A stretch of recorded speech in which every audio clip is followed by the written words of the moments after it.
Where did I just put my glasses? I literally just got them out. Could you come help me? For real, Neil. I'm in, I just have them. For real, just got up.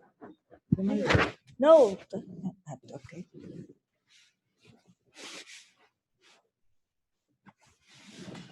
I just did this.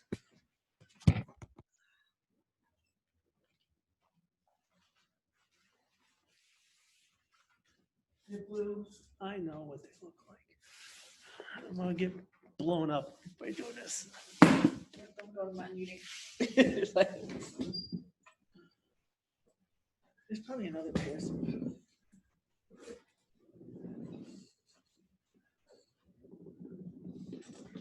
Here's the pair over here.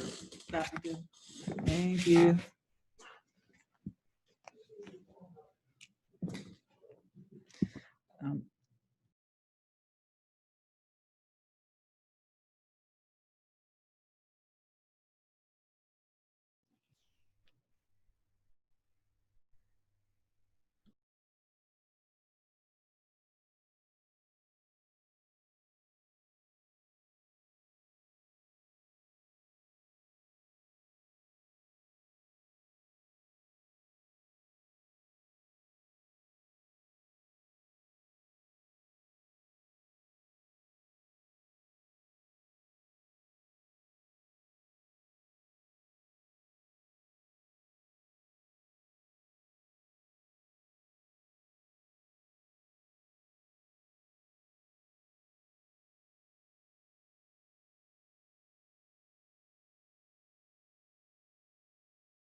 Hi, Harriet.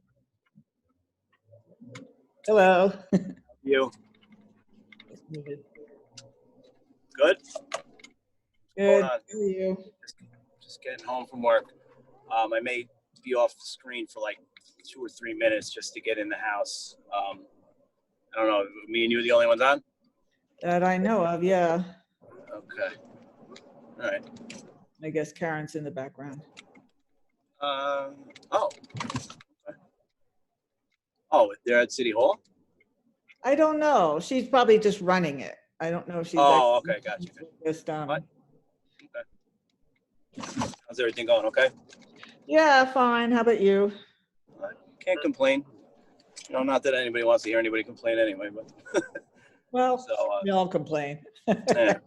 Only thing I will complain about is my kids are home now because there was a COVID positive case in the school. And the thing that's driving me nuts about all this is that they don't give you any information on it. So it's like, was it a teacher? Right. Was it my kid's teacher? Was it some kid in my kid's class? Like, they don't tell you anything. And it's like, that drives me nuts that not only are they going to be home for the next however many days, but you don't even know if, you know, should we quarantine? Should we isolate? Well, like, what should we do? You know, Should we get them tested? They said they Right. weren't going to tell. I guess it's a privacy concern, but that seemed really disturbing to me. Right, but that's the thing is like, listen, I'm all for HIPAA and like stuff like that, but like in this type of circumstance, I feel like that's unfair. It's like there should be, you know, there should be some sort of, you know, like, hey, listen, you know, maybe you don't have to tell the person's name, but say, no, listen, you know, your son, you know, there's a very good possibility he had direct contact. So, okay, fine. You don't want to tell me the person's name, fine. But you know what? If you can tell me, you know, what class were they in or building, that kind of thing. Yeah. Where you might run, you know, you might have the contact. That's scary. Right. Hey, everybody. Hello, Patrick. So, Sorry about that. I was trying to, it's hard when you don't set up your own Zoom. Now you gotta, if Karen sets it up, we gotta look for the link. But I'm here. So I met with Brian and a bunch of the police leadership yesterday morning. Got a lot of information, some of it which I've forwarded on to you guys, Harriet. Yeah, I looked at what you sent. Thank you. No problem. So yeah, so some good information, some things that we could definitely draw from that. I was hoping Kim would be able to get on this call, so maybe she'll hop on in a little bit. And I know Rosemary probably She gonna looks come on like around. just hopped on. Oh, cool. Yeah, so some people might still be hopping on.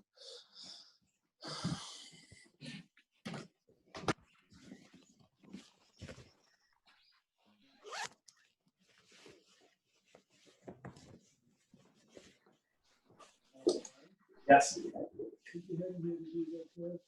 All right. Okay.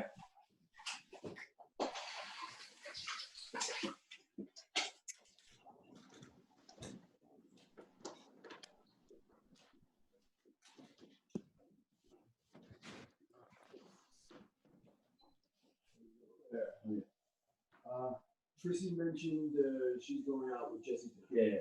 And she wanted to know what we wanted to do. She's gonna take care of the kids. Okay. And what you and or I want to do. I'm on Zoom right now, unfortunately. So whatever you want, just text me, and You want me to do? I'm on my iPad, so you can text me whatever you get. Well, what's your first impression? You want the PC? Well, we gotta get something to look. Yeah. Right. Okay. Fine. So Harriet, Mhm. one of the trainings, I know we talked a lot about trauma, and I know that that's a topic of interest for you too. Right. So they informed me that they did do a specific trauma training with WJCS, Dr. Leanne Nelson, I believe. So Right. so I'll be reaching out to them, but the last time they did that specific training was 2017. So, you know, that's something that we can bring up as far as specific trauma responsive training. We can formulate our specific ask on that. Right. Because if the last one they had was 2017 per their remembering, and whatever WJCS has on record for their last time doing the training with them, you know, that's 3 years ago. Is that crisis training, trauma? No, so they have a lot of different terminology that they use when they Right. identify their trainings. That's why it's like, you know, so they have, you know, under training, they have one of the sections is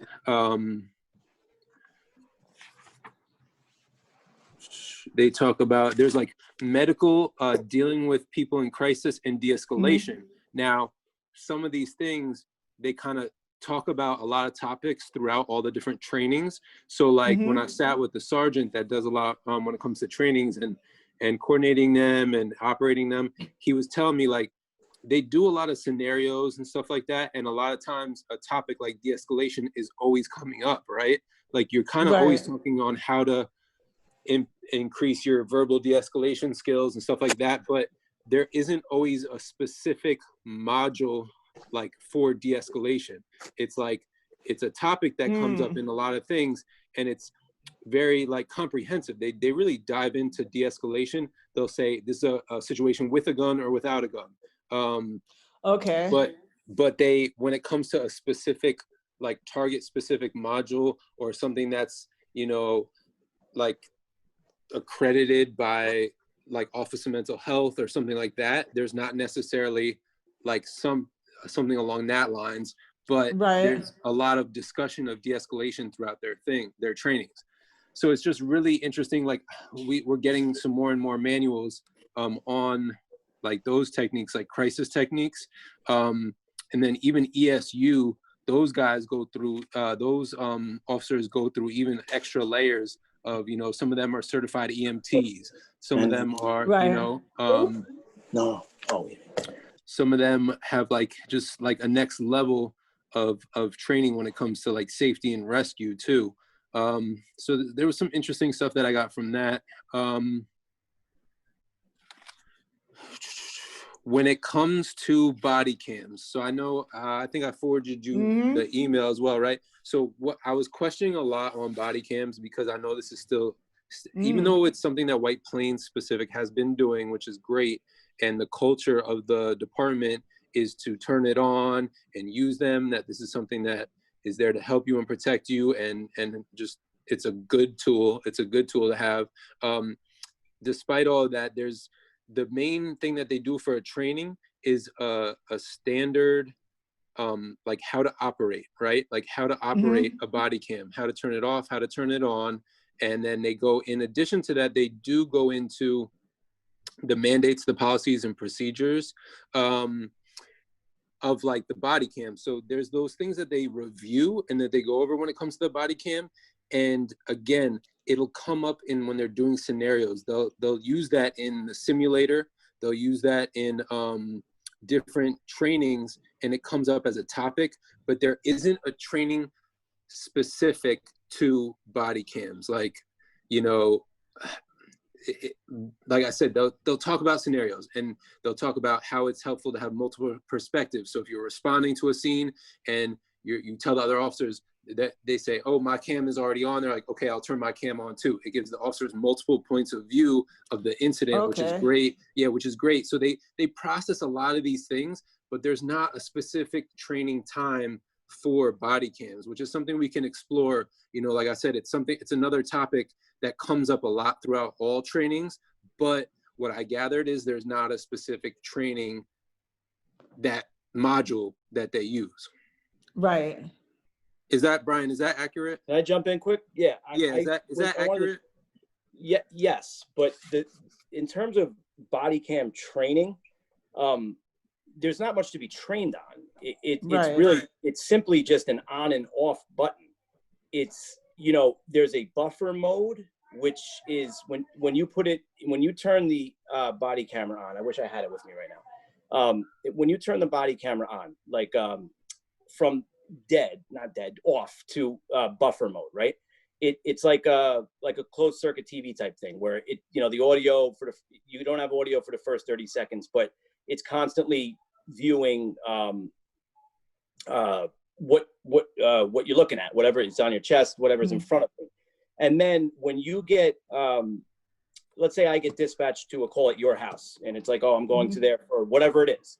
And it's like, okay, so now I go from buffer mode to event mode. So event mode now is recording everything. It's recording now starting at 5:56 in 2 seconds, all the way throughout the entire incident until I turn it off.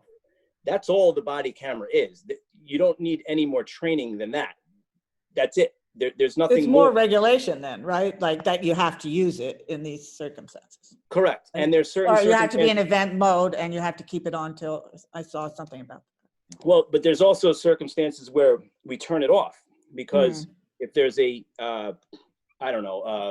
sexual type of a domestic violence call where maybe a female was assaulted or you know what I mean, to for the sake of maintaining, her privacy and, and just nobody wants to be filmed when you're worst, right? You know what I'm saying? I mean, but and also for sometimes I know people have issues with this, but when sometimes you could pause it. So if I needed to speak to another officer about, hey, listen, this is what they said, we're investigating something, right? And it's like that, the body camera part of it is foilable, which, like I told you, you could get any recording you want. It's part of the Freedom of Information Act. But sometimes before, if we have something to say to another officer, I say, hey, listen, when I first got here, so-and-so said this. I might have to put that on pause mode because we can't let the defense attorney see, tip off, did you say that to the, you know what I mean? Where you do have to have a little bit of a privacy if it's that, I know I hear what you're saying, but for accountability, that's kind of where some of the stuff you would want. Right. It's tricky. But that's where I'm trying to say, and I get that 100%. But what I'm trying to say is the other side of that there are times where it's pertinent to be like, listen, I can't say this right now, and it looks worse if I start going like this, or, you know what I'm saying? But if I say, Officer Johnson, I'm pausing this to counsel with Officer Lowell, and then I come back 10 seconds later, it's like, event mode back on, Hey, Brian.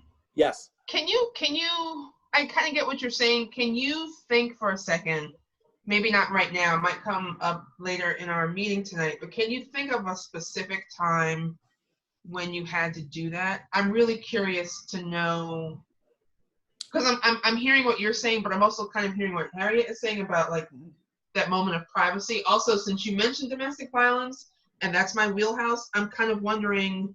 Well, that's exactly where I'm talking about.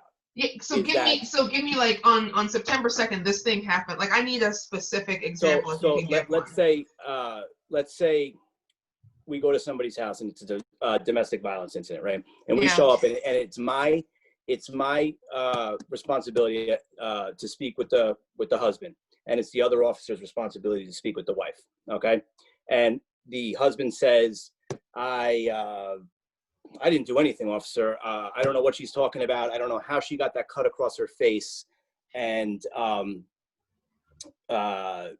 completely lying about whatever. Okay. Then officer whoever comes and we say, hey, listen, can I talk to you? Got Okay. it. Okay, I got it. What did you get? Well, she said he sliced me across the face with a razor. So now that's on that was audio and recorded. That would get turned over to a defense attorney where he could chew that apart. Now this guy's lying to me saying he didn't do anything. Meanwhile, she gave the whole thing up, and her injuries are consistent with what she's saying. You know what I'm saying? So therefore, that moment of privacy is necessary because you don't want to tip the hand, and you know what I'm saying? Do you understand? Tell that? the husband what she said, you mean? Correct. So Yeah. that's the privacy that I'm talking about. I'm not saying Even that though, no, that makes sense. And even though that kind of thing will come up later, because if charges get pressed, she'll talk to a lawyer, she'll talk to someone at my sister's place, we'll get that story, and then but it won't come from that conversation that you had. But let's not just hand it to them. You know what I mean? Yeah. It's like Okay. that's what that is. Got it. And I'll be honest with you, that doesn't happen that often. And there's not a reason for every single call to go, hey, I need to take a pause real quick. That doesn't happen. I'm not going to say it never happens, but it does. I would say it doesn't happen often. So that would be a circumstance. I have a follow-up question to that. Sure. How often does it happen then that, let's keep going with the domestic violence example. How often does it happen then that the defense attorney will say, what were you and Officer Smith talking about when you turned your body cam off? I can't answer that question because I don't know. Okay. I can tell you that that has never happened to me personally, but I know it's happened. So, but I wouldn't be able to tell you how many times a defense attorney has said, I don't know. I don't know. Okay. And I just wanted to clarify one thing too, just on this topic, since we're still here. Like when I was talking to Chief Castelli about it, like what I gathered is when there are situations of sensitivity when it comes to confidentiality or protection of like a civilian, that it didn't necessarily mean that you're shutting the body cam off, but that you're simply placing your hand in front of the camera, but recording the audio so that you have the audio for the protection of the civilian and future use of that data, that audio recording, to protect them. So that's kind of what I gathered on that. I guess it's a different example, but he did mention that there could be a time where if something to protect, whether it's a female or male civilian or whatever the situation might be, their privacy and protection, they would cover the video, but keep audio on to have record of the conversation being had. That makes sense. So maybe it's a difference, but I know that it feels probably from a police standpoint that, hey, body cams, we have our policies, procedures, we have our how to operate it, and that kind of covers the necessity of the body cams.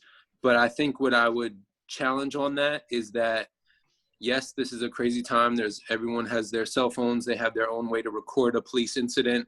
But also and I know White Plains has set this culture to use your body cam, but there are those incidents where people don't use their body cam, right? Or there are those incidents where things can go bad in an interaction with a police officer. So I don't know, I just feel like there could be a little more attention to it, but I'm really not sure what that looks like. I'm not sure what the models are, so it might take a little bit of outreach. And I know the police leadership team that you have has explained to me that they have a lot of connections with different PDs throughout the whole nation that have, really new and creative ways of training. So maybe it's something we could see if they have access to something from one of your partnering agencies, and that they could share that with us to learn a little bit more about it. But I still feel like it's something we could explore, and then we could see what other people think too in the committee. but that's kind of where I feel is there still could be a little bit more attention on it. It's still a new technology, kind of like when the first technology comes out, it takes a while for people to adjust to it and use it consistently and appropriately. So I disagree with that, though. that's just my feeling. It's not a new technology. I think we've had these for 7 years, I think. Mm. I think we're actually on our second. 7 years, but we've had our second set of cars and billy. I'm sorry? Like, I didn't hear that. Like, how long have we been using cars and billy clubs? Like, we've been using some of the old policing technology and handcuffs and equipment, because we are talking about equipment and training. So it's still a new, you know what I mean? It's still, in the grand scheme of things, it's still a new technology. I agree, but I just don't know how much more you could really do with it outside of, I mean, you know, I don't know if they ever told you, there was ones that you could put glasses on so you could see.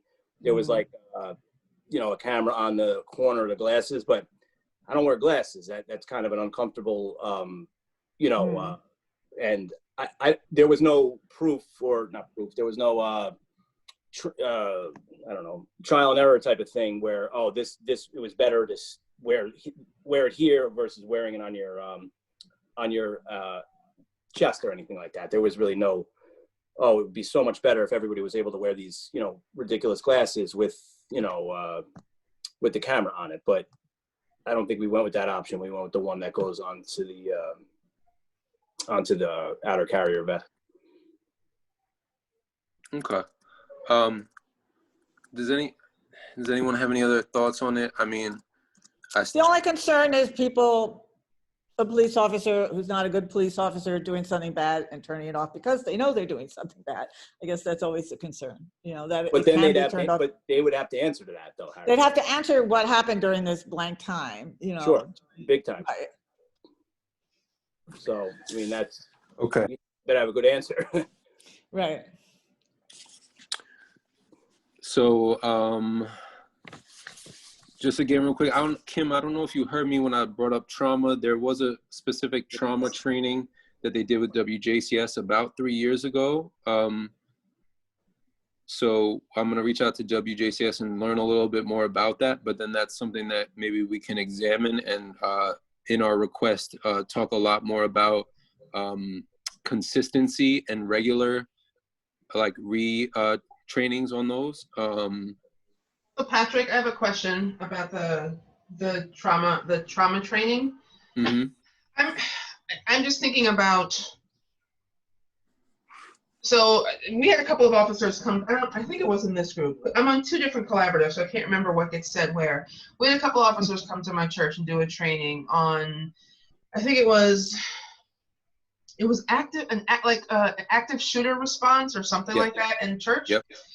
And I kind of felt like the way that the officers process trauma. No, I shouldn't say that. It was clear that the way the officers process trauma is much different than the way civilians process trauma.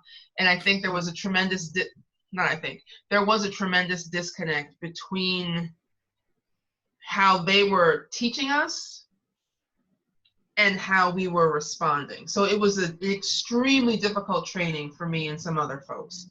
And I'm wondering, so the question that I'm curious about when you reach out to WJCS is, what were just some of the highlights, the top lines of the training? So was it, this is what trauma is from a clinical perspective? This is what a normal trauma response is? Because I think in that PowerPoint that you sent us, I was reading through that. I just got through the first couple of slides. And whenever I hear those stories, I hear that disconnect, that the trauma that people are experiencing and their response to that trauma and how they are triggered or how they're hypervigilant isn't really recognized because you've got 2 different entities responding to and understanding trauma in a different way. So the way I teach it, the way that we think about trauma-informed care at my sister's place is vastly different than how law enforcement thinks of trauma-informed care. So I want to know, I want to know some of the nitty gritty of what the doctor from WJCS taught. I want to know how clinical was that training. You follow what I'm saying? 100%. Okay. So, and then when it comes to trauma, I think we all are on an understanding now, and I did get a chance to meet How do you refer to the unit, Brian, that does like the mental health response? Is that CIT? The three, it's What the was two it? officers, the gentleman and the lady from DCMH. Oh, the mental, MHOT or something, what do they call it? Like mental health. Oh, yeah. Yeah, The mental so, health, Joe yeah, so in Palmiato, speaking to Freddie, them, and Oh, Mildred. they're the ones who train Yep. with the Board of Mental Health here? right, Yeah, and probably, yeah, yeah. DCMH, and I learned a lot about them through some presentations earlier last month.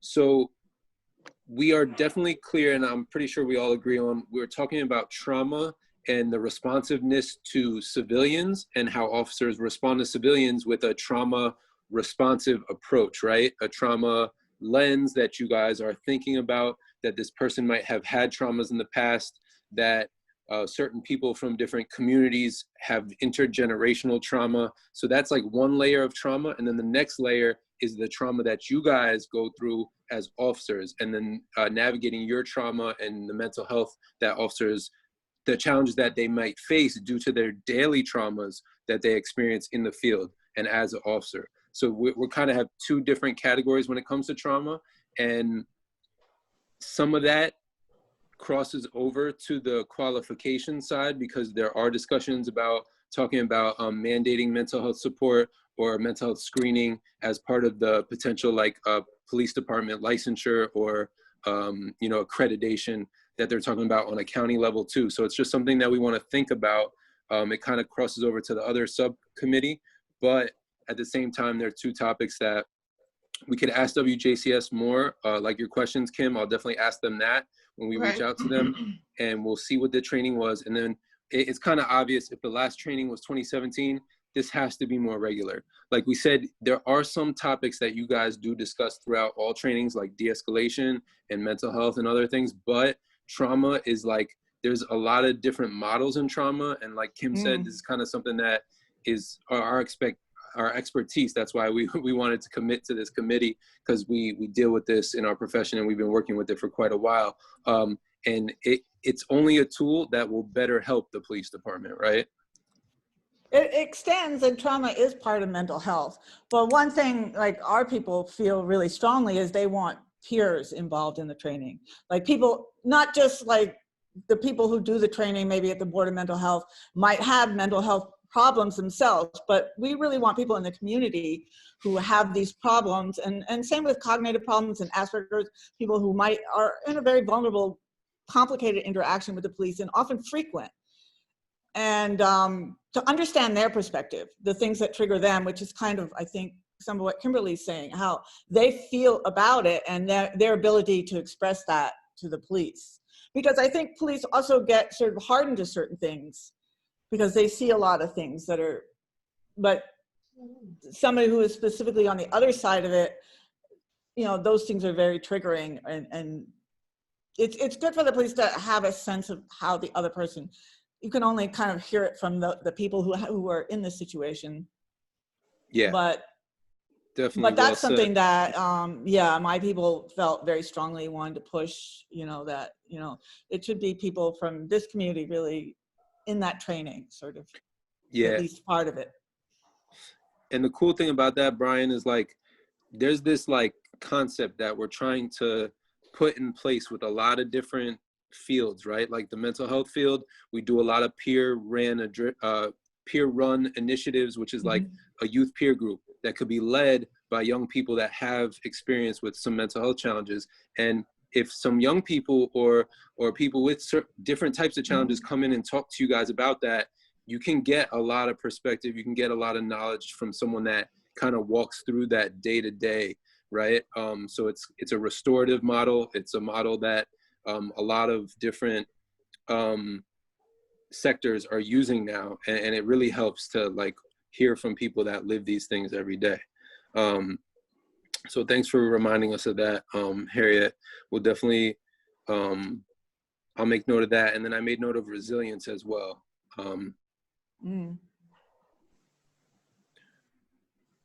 Because I feel like the ACEs study and talking about resilience at the same time as talking about trauma is really informative when working with people. I agree. So, okay, so we got trauma, in working with civilians, we got trauma in the realm of the police officer. We realized that there's a little more research we'll do and a little bit more that we could add into our suggestions. I think our team will definitely have a good proposal for trauma. When it comes to, I just got that document in regarding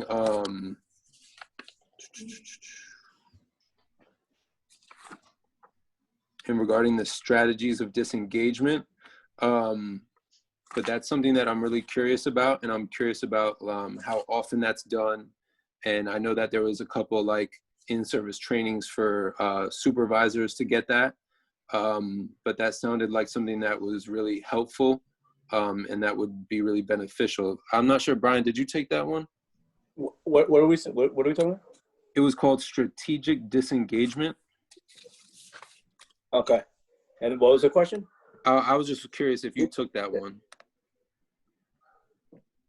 I don't know of that particular class, but I mean, I would say we do that all the time. Okay. I would say we do that all of it. You know, that's part of the in-service training.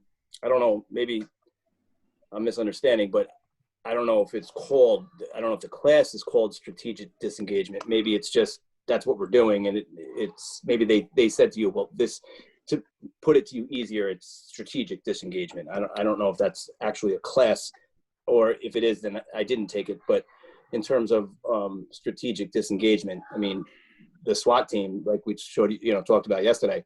I mean, that's like, we'll try all that stuff first with the under the door cameras, with the, that's all part of that. That's all. So, you know what, if we have an idea of what's going on before we, we're not just going to go barreling through a door without knowing what's on the other side.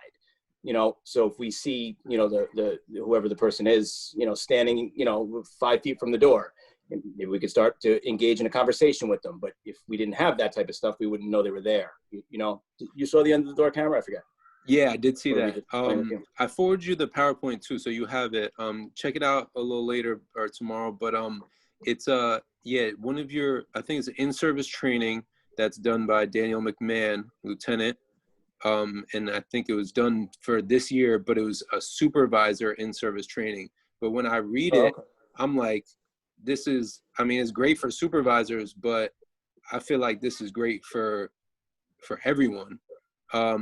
It's great for everyone, but there's also, it's a lot of like examples of scenarios, but then I'm just curious about like a little bit more in depth on this. I think it's a great like concept. I still got to dissect it a little bit more just to get to understand it. But it looks like it's something that it's a good thing that you guys have. But like I said, it was for supervisors. And I don't know.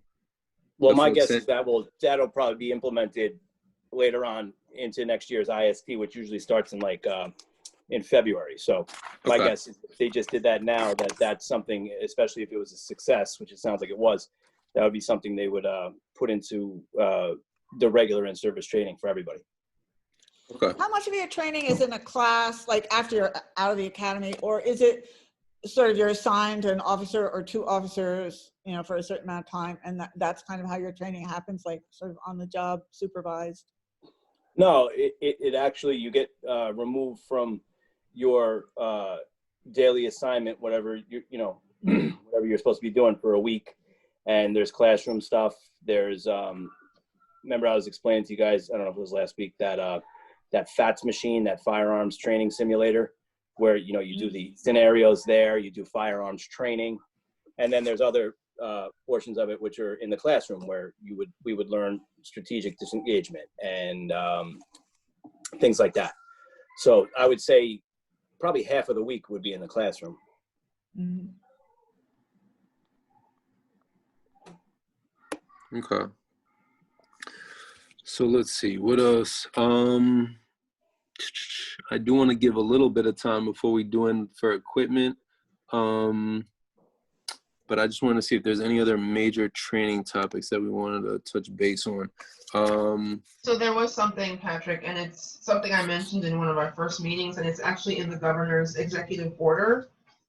where he talks about the history of policing in Black and brown communities.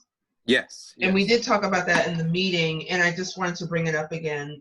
And I know Chief Castelli said that they do talk about structural racism, but they go back to the 1960s. And I wanted to push that back a little farther because I think there is a vacuum there where people don't understand. They don't understand, and I don't, and I'm wondering if this is the case for people who are part of law enforcement, who understand the relationship between law enforcement and slave catchers, and then both of those pieces, and how that history interacts with our current day.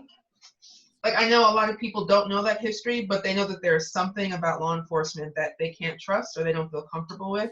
And I'm confident and sure that that goes back, that's tied up into our history. And so I don't know how that plays out, whether I've taught in the academy and I've spent 16 weeks with the White Plains Police Department. And we do, at my sister's place, talk about systemic racism. So it's always going to come up in my trainings. But I don't know if there's anything more focused or more intentional around understanding that history. Yeah, so I did get the full binder, and I'm gonna try to scan this. I think I might be able to try to scan it tomorrow. I couldn't do it from home today because it's like a full binder. But it's interesting. I sent the cover, but it's fair and impartial policing. It was the train the trainer that a couple of police leadership did. Including Chief Castelli and Captain Spencer, and this was held by the Camden County Police Department. And I think this is the one he mentioned that they went down to the city for. So, you know, it goes into a lot of things. But yes, I think like you mentioned, we do want to go into history, and it's the history of racism, you know, because it talks about understanding human bias, and I think that's great. And this is a good thing. Like, it's a nice model to use, but there's still some things that I feel like history wise. So I 100% agree with you. Yeah, and I just want to say this because I have to hop off in a couple of minutes. I know that Sergeant Calvano said that they do. The last time I was there was probably maybe 2019. In February was when we started, right? And he said that part of their implicit bias training is watching the movie Crash. And I appreciate using popular media and pop culture to teach people about complex concepts. That trip to the city, though, that was to visit a Holocaust museum, and it wasn't necessarily tied into the history of systemic racism. So I will say these two things. One, it's very important to have a broad understanding of oppression and communities that are oppressed. I think underneath that, you have to look at the roots of oppression. And so for this country, that goes back to, I mean, I don't expect them to go back and look at the doctrine of destiny, but it goes back to the 1600s. And so and this is what I just wanted to show you guys this one thing, because this is what we mean, Brian. It's talking about bases on which people may be stereotyped and treated differently: income, English language abilities, gender, age, religious affiliation, profession, sexual orientation, identity, etc. It doesn't even mention race. And that's in the governor's, but that's also in the governor's. So we've been spending a lot of time reading the guidance document, but I don't know how many people have read the governor's executive order where this is something that he specifically mentions. Yeah. I read the whole order. So that's where we need to dig deeper. Like I said, it has a lot of good things in it, but like when you look at that too, it's missing a few really important things in there. People with disabilities, you know. So I think, and age, right? There's just so many layers to bias, and like Kim said, race is one of the key topics that we need to have implemented in these trainings. So we can go through it more together. I'll definitely scan it to you guys so you can review it. There's a lot we can tighten up when it comes to training. I think we touched on a lot of big topics. We'll have to touch base again, guys.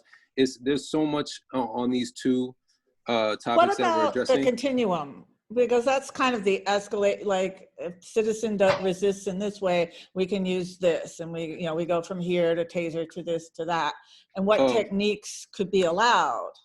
There's things like, I don't know, I have very mixed feelings about whether tasers, like if you take tasers away, maybe they'll go right to bullet, but tasers aren't that effective. Like they talk about pressure techniques, and a lot of people don't feel those, and they're hard to learn to do. And like if you were taking a martial art all the time, but are we, I don't know. I don't know, have really good answers to what would be the right thing, but, and I'm sure that, I mean, when I was at the police station, you guys said that tasers don't work on everyone, or pain. Well, yeah, I think I told you guys Pain that. compliance basically doesn't work on, and I noticed there was carotid choking was on the list. Where the type of choking where you don't cut off the airway, but you cut off the blood supply. That was on what list? One of the lists from one of the documents that Karen posted on the website about equipment sort of listed that. It listed it as a technique. It didn't say whether it was allowed. I assume it's banned. Yeah, I don't think that's allowed. Yeah. Yeah, I was just wondering. It didn't say you were using it. It was just very unclear. No, I mean, that might have been on there, but that we have because I know choking has been banned, and that Sure. to me is choking. But Well, right. I mean, choking. See, the one thing about that is choking is banned. Yes, unless my life is on the line. Right. You know what I'm saying? Then it's all bets are off type thing. But it's not. You don't start off by going, oh, I'm going to do that. You know what I'm saying? But if I'm on the ground on my back and I have no, somebody's on top of me and that's bigger than me, at that point, it's my life or yours. And that's just. I mean, that's just human. That would be something you would do even if you weren't a police officer, I think. So right, but like if you're trying to sort of cuff somebody and they're resisting, never. Then people resist more when they're choked because it's very scary. But yeah. No, I understand what you're saying, but no, that is not something that is used on a daily basis or even I mean, I don't think I've seen it in White Plains. That is, that's not something that. That it was just on the list. I was curious. Yeah, no, that's not Yeah, so we went through a lot of the equipment. There was there's like a couple new things that are what's it called, Brian? Where you throw the throwbot? No, it was flashbang. No, we didn't talk about that. We talked about it's one new piece of equipment. The drone. No, it's like I was at the police station. There was something that wraps around. Yeah, it wraps around their arms. Oh, the bowler wrap. Bowler wrap, yes. Yeah. So but something that they're looking into, which is good.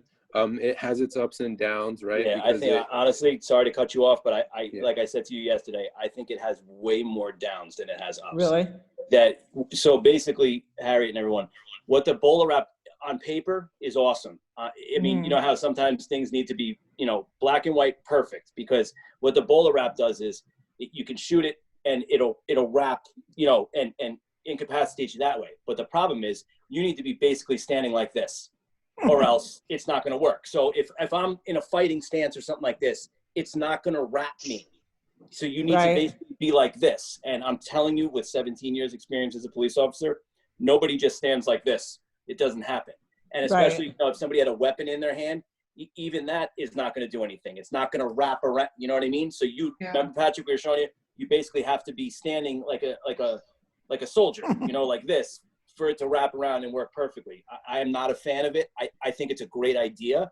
I think it would be, again, if it was something that, I'm sure this is a new thing. And if somebody could work on, I don't know how they would do that, you know, somebody flailing their arms or something like this, because that's usually what happens. If somebody's in a person in crisis or something like that, they're not standing still like statues. They're irate. They're, whether they'll be high on drugs or they hadn't taken their, you know, their psych medication or something like that. I mean, I'm sure we've all seen this, and they're out of their, you know, mental, they're not in the right mental state. They're not reasonable. So they're not, I'm not going to be able to say, you know, Miss Lowell, can you please stand like this and do me a favor and stand, no, that's not going to happen. So in a perfect world, it would be fantastic. And I think it would be great, but I would love to see it be able to progress to, oh, well, you know, we can get this thing to loop around an arm if it's moving like this. And that would be great. I mean, listen, these are things that would make my life a hell of a lot easier as I'm getting older here.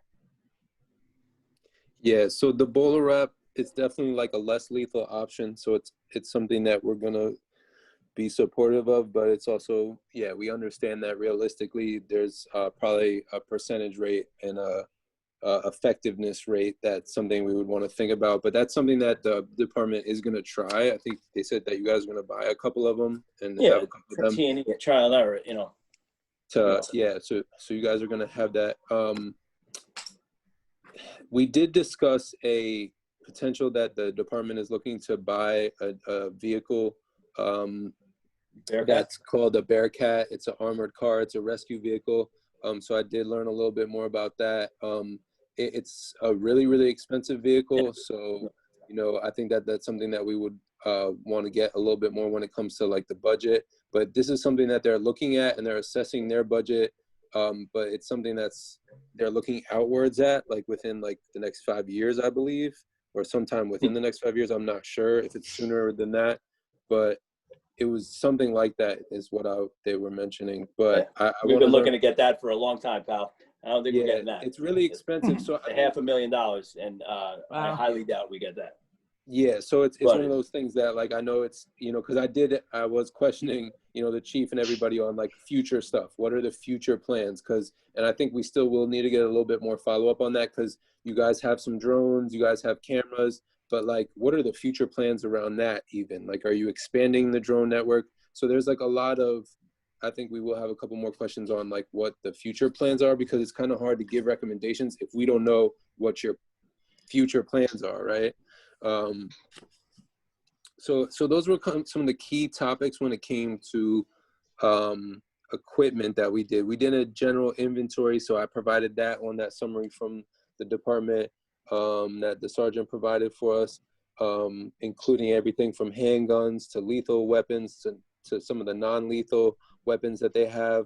You know, we may have some suggestions. I know I was thinking about it the whole time of like potential for more non-lethal weapons and less lethal weapons, but we are understanding that, you know, lethal weapons are needed in times of like potential emergencies, like an active shooter crisis. Hey, Patrick. Yeah. I have to make my exit. Okay. I will see you all at the next one. Okay. No problem. All right. We'll touch base. I'll touch base with you, Kim. Thank you. Sounds good. So yeah, I don't know how you feel about that, Harriet. That was one of the things that I was thinking of like a potential recommendation for more use of less lethal weapons and more even just what you guys have on your inventory. Like if it was possible to have more less lethal options than the lethal options. What are the less lethal options? So there's Ebola and a taser. Yeah, there's like the tasers, which they have the older models, and then they have some of the newer models. And then there's the, like really mainly on the ESU trucks, right? The ones that we saw, it's like you guys have the less lethal options on the ESU trucks, but not in the squad cars. In the squad cars, it's usually, if there's a few select squad cars that do have, like, let's just say a rifle or a shotgun, like a larger gun option. And those are in a few of the squad cars throughout the department and that are out on patrol throughout the day. Right. So tasers aren't totally non-lethal if someone has a heart disease though. But yeah, but it's definitely better than a gun. Yes, yeah. So it was a thought that I had as far as like something we could propose. Some people Again, are forbidden. equipment isn't my expertise, Not mine either. but we do have some people we can consult with. So I'm definitely gonna, work with some people and work on some of this information and see what suggestions we can get as well from like the Westchester Coalition for Police Reform and some of the people that work with them, and that this is their expertise, because like it's just not my forte. But it was nice to learn a lot more about it, and it kind of was a nice feeling to go and visit and see the ESU trucks and learn a lot more about it. So I thank you guys for that. It is very educational. One of the last thing that's kind of has to do with equipment / training is breaching a door. I know that I brought up some questions about that. Having the cameras is a great thing now, and I'm sure that that's what's used a lot of the time. But I'm still kind of curious if there's specific focus on that kind of topic and utilizing equipment like a battering ram or fully taking off a door, like training specifically around that with the department. So. What about like how you decide when to break down the door and when it's an escalating situation that puts both sides in danger versus the person's life is in danger or they're threatening somebody inside and there's absolutely no choice, obviously, but. We kind of explained that to Patrick yesterday, that the battering ram, the breaching tools and stuff like that are used specifically for search warrants and or what you just said, Harriet, that God forbid you were having a heart attack in your house and the door was locked and there was no way you could get to the door to open it. That's how we would take a door down. We don't take doors down, regularly. Right. It's got to be an exigent circumstance now, or if you, God forbid, were in your home and you were screaming help, oh my God, he's killing me. Right. We're not going to wait and go, hold on, can you open the door?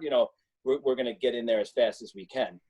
But let's say you want to search my house for drugs or something, not non-lethal, right? But we don't want to. Something criminal. So I've done something criminal, but I don't have anyone, and nobody's being threatened at that moment.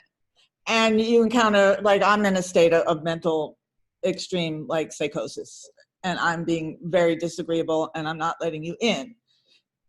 Would you break down the door, or would you decide that is going to create, like I'm crazy enough that I'm agitated enough that I might get a knife, or paranoid enough? Would you decide not to? Or what I would say is there's been a huge kind of a situation change in the way things have been done over the last 10, 15 years. And I would say maybe years back, that might have been a way that it might have been handled. But like Patrick was saying before about the under the door cameras and things like that, is that what we would do is in that type of, unless there was somebody else in your apartment, you know what I'm saying? Like you were acting like that, and your son, daughter, husband, whoever, and it was like, and we felt that, they're scared. She could hurt that person. That might change it. But if we knew you were by yourself, we would absolutely not take the door down for our own safety, for your safety. And what we would do would be, like I was saying before, is under the door cameras, bring out hostage negotiators. I know it says hostage, but there's no hostage, but crisis negotiators to try and reason with you and do all of that stuff until we figure, okay, well, you know what? Harriet is not going to open the door. We need to get her help. So we would do everything. But how do we avoid, like, I know we can't discuss it, Chamber, but a case like that, like, can the family be called more time? I mean. Yeah. And so that is a really good question. And I think that they have made a lot of changes into like he just mentioned, like it has to be a warrant, right? Like there has to be a warrant. It has to be a specific situation to use, like even the battering ram or to disengage a door. So it's like, I don't know. It sounds like on paper and in culture, you guys have transformed a lot in policies and procedures. Maybe we do need to get a little bit more around that just to understand it. And then also, it's one of those consistent topics of like, maybe it can be included in scenarios throughout different trainings, right? When you do your de-escalation, when you talk about trauma, when you talk about these different trainings, you use a scenario around breaching a door, because it's something that can come up, and it's silly. It might sound silly because I know from a police standpoint, it's something that probably happens very rarely. It doesn't happen all the time, but it can happen, right?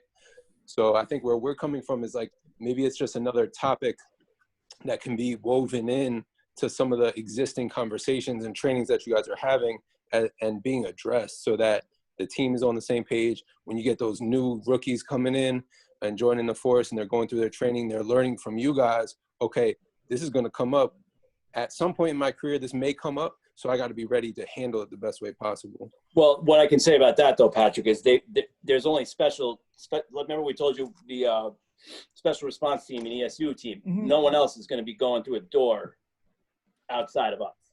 Right. So, True. Yeah. There's not going to be, and I'm not trying to demean any other police officer, but somebody who doesn't have the training that I have is not going to be at that door.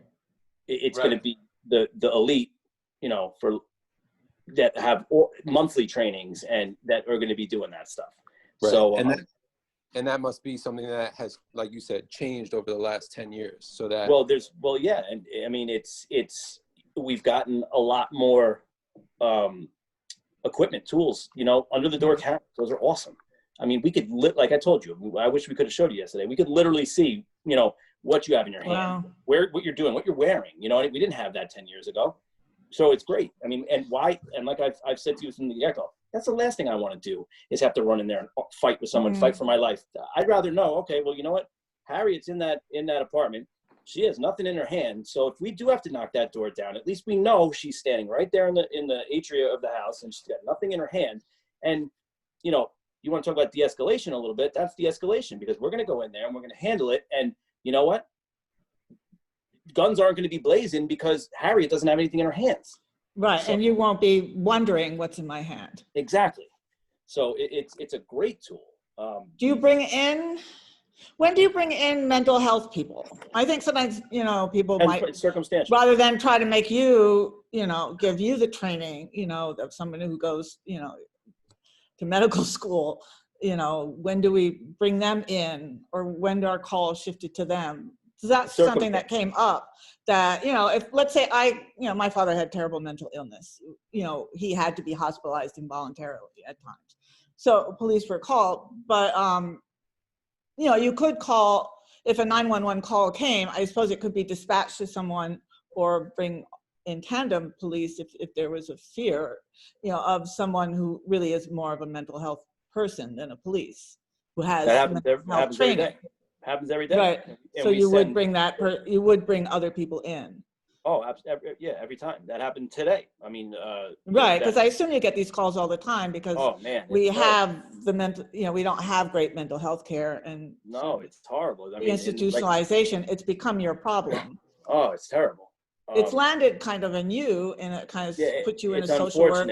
Yeah, because we wind up arguing with the hospitals because the hospitals think that what we're doing is just doing a dump job and dropping them off, but it's like, what can we do? They won't take them. They won't. So it's like, but where are we going to put them? And I hate to say that, but in reality, if all the beds are filled, we do everything we can to bring them to shelters and stuff like that, maybe to St. Vincent's. But if they can't take them, we can't just leave them on the street in crisis. So the hospitals wind up, they're ending up in jail is what's happening. Right. And but you know what, Harriet? Can I tell you something, Harriet? Sometimes that's better, because you know what? Well, yeah. The hospital if the hospital is just going to go through the motions and say, oh, this person's not crazy, we'll just throw them right back out on the street, and they let them back out on medicated. It's a real problem. Right, but that's where I'm saying people are actively schizophrenic, and you probably are seeing the same people again and again. Right, and that's why sometimes that, for their own safety and for the health and well-being of themselves and the public, sometimes it's better to just bring them in, give them food and drink, and have them housed. They're not sleeping in the stairwell. They're not, you know what I'm saying? They're not wandering the streets of White Plains aimlessly, and and we can put them in a cell and say, okay, we can watch this person, and we could see they're still not getting treatment, but the hospitals don't do it either. Right, but I'm saying that would be a last resort thing. That would be when the hospital's not taking them, St. Vincent's not taking them, the shelter's not taking them. we're not going to just leave somebody on the street to Right. fend for themselves. So unfortunately, I know it sounds, oh, they get arrested, they go to jail, but that might be for their own good, you know? Well, I don't mean just overnight. Sometimes they end up in the criminal justice system, and they have committed crimes, but Well- they're sort of so unstable. But yeah, I mean, I know we have programs at all levels, actually, with the Board of right. Mental But Health the to try to problem, prevent I that. mean, I but- think you know this, you know, everybody knows this, you know, you guys more, the mental health now is, I mean, it's Yeah. horrible. It just seems like each year after year that more and more people, it just, I see in White Plains just meandering, and I'm like, you know, you see them, they got the 1,000-mile stare, and it's like, wow. I mean, you know, what's going on here? I mean, where's the care? Where's the, Yeah, it's, Yeah, I mean, it's not it's tough. there. In White Plains, So we ju- have, in White Plains, we do have, you know, a lot of services and Mhm. housing and stuff. So, and it does, you know, our mental health population does unfortunately continue to increase. And, you know, I'll Yeah. say our system has a lot of flaws too, Oh, because yeah. overdiagnosed children, we over-medicate children. quick so to we- medicate? Oh, absolutely, yeah. Yeah, we face our challenges in that system too. So that's why we're trying to work on this all together. Sure. So I think I don't want to keep you guys too late tonight, but I think we covered some good major topics. If you guys Yeah. think of anything else that maybe we didn't touch base with tonight, shoot me an email or text if you have my number. Feel free to call me. I'm going to check in with a couple other subcommittee leaders tomorrow. And when I find out some Mhm. deadlines on some asks from our committee chair, Janice, I'll let you guys know, because we might have to meet again. Like if we can meet again next week would probably be best, and try to solidify some of our asks for this report. I know they're pushing us to do it fast. So Right. if whatever I find out tomorrow, I'll let you guys know. But what I might do also is see if we could split up a few topics between us to just put a little Mhm. bit more information behind each topic and what we're asking in this reform, right? Just because it's another divide and conquer situation. We all have limited time, limited availability, but we want to give this our best, you know, shot and address all the major things that we want to address. So I'll definitely give you guys an update tomorrow. Thank you for everything. Again, thanks, Brian, for the visit. No problem. Yeah. I'm at all. Really nice. It's helpful to have Good. you, Brian. Oh, glad I could help. Yeah, So- so you guys hang in there. Stay safe. And Thank I'll you, Patrick, Absolutely. for all the information you brought too. No problem. I'll be emailing you guys some more stuff tomorrow. Sounds good. Have a Thank good night, you. guys. All right, Take it have a Take good one. care. Bye-bye.